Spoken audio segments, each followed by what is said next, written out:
কমর্শিয়াল এবং একটু ধুয়ে নাও এটাকে। মেয়েদের নয়, মানে মহিলা এবং যারা স্ত্রী মিস অ্যান্ড মিসেস এলিট এই প্যাজেন্টটা হচ্ছে।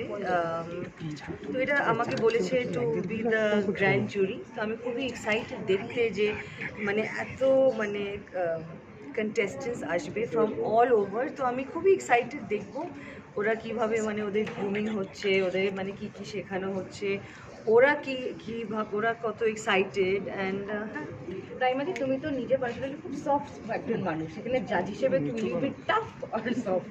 No, I will be, I'll see, na, mane, I'll see. It depends. Or the best one will win, obviously.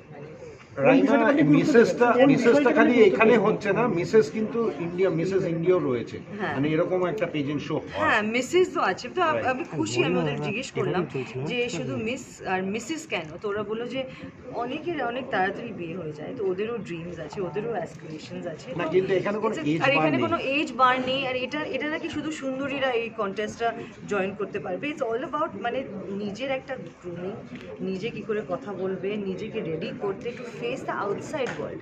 তো এখানে শুধু জয়েন করো না just for looks, don't think. মানে বাকি সব তুমি যদি মানে শিখতে চাও, ডেফিনেটলি জয়েন দিস।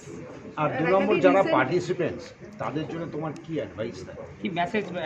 মানে আমি বলবো যে ডোন্ট ফিল না, সুন্দর হিসাবে মানে beauty lies in the eyes of the বিহোল্ডার। তো আমি বিউটি মানে আলাদা আলাদা পারসেপশন, কিন্তু আমি বলবো যে বিউটিফুল ফেস যদি ওরা ভেতর থেকে বিউটিফুল না হয় তাহলে ওই বিউটিটা লাস্ট করে না। আর মফস্বলের মেয়েদেরকে কি বলবে রাইমাদি আমাদের আমি মাধ্যমে? বলবো যে প্লিজ ভয় পেও না, আর এসো, বাড়ি থেকে বেরো, come and see the world, আর মজা পাবে, ডেফিনেটলি অনেক কিছু শিখতে পাবে। Thank তো you. ভয় পেও না, প্লিজ এসো।